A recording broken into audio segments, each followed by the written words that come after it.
National Bureau of Investigation Region 11 has denied receiving bribe money from Kibuloy's Church Kingdom of Jesus Christ.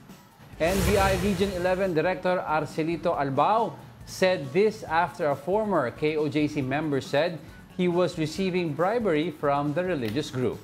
Albao said he has no personal connections to Kibuloy. The NBI attempted to arrest Kibuloy in the KOJC compound on August 9. However, the pastor is yet to be seen by authorities.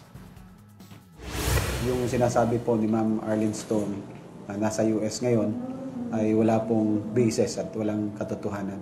Nirespeto namin yung pananaw niya, nasabi niya yan dahil ang gusto niya sigurong gawin namin ng pag-serve ng warrant of arrest ay yung gamitan namin ng puwersa. Kami naman sa konti namin dito sa NBI 11, kunting mga empleyado, mga personnel, ay hindi namin kakayanin na sa batalyon or thousands of people inside the Kingdom of Jesus Christ, hindi namin kakayanin dito sa NBI na gamitan sila ng puwersa or dahas. Yeah, pasensya na sa kasi kay Angel pala Nagaw mo dapat yung akin eh. Oo. Anyway, itong last 2 months naman lahat ng extra ko inagaw naman ni Angel. So I think that is just this compensates for that na isang item makunin ko. Okay, stick tayo sa issue. Inagaw mo pa rin. Ito yung issue na sinasabi ko. Favorite issue ko kasi yan kaya kinuha ko. Bakit? Oo nga. Sige, binibigay ko na. Sige, ako nag-reklamo. It fascinates me kasi sa'yo na yan. Ang daming issues na for smaller people na hindi na kaagad napapaharap sa mga kaso nila.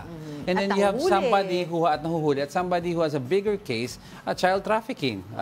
'Di ba? No less than child trafficking, endangerment yung sa mga bata natin, and yet hindi mahuli-huli. 'Di ba? So are we even sure that he is still here yet? Sabi ng PNP, yes daw. But remember, ang KOJC, ang location, geographical location niya sa Davao City, supposedly may access sa runway ng airport, diba? And secret passages. Secret passage. And also may backdoor area yan sa Mindanao. Nila. May daan sa Mindanao yan going out to the Philippines unnoticed.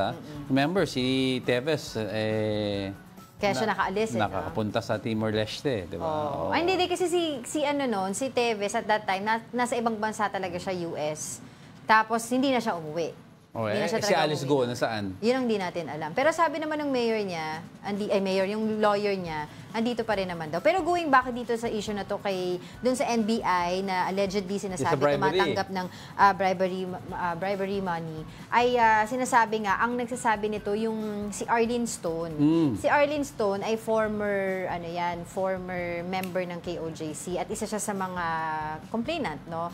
Against sa Pastor Apollo Kibuloy, and she's now based in the US. At sinasabi niya, personally siya daw nagbibigay ng pera doon sa regional director. Yun ang sinasabi niya. Tapos kaya sabi niya, kaya hindi yan mahuli-huli dahil ganyan. So, sinasabi niya, actually, she demanded na dapat daw maalis lahat yung mga tao na yun para talaga magkaroon ng pagkakataon na mahuli talaga si Pastor Apollo Kibuloy. Ganun itong issue na yan, sabi niya personally siya daw ang nagbibigay. Yun ang kailangan imbestigahan I'm not implying anything, but there must be... Pero syempre, dinideny ng NBI. Well, I'm sure may mga connections yan, definitely, si Pastor Apollo Kibuloy. But it's been a while, hindi natin mahuli-huli.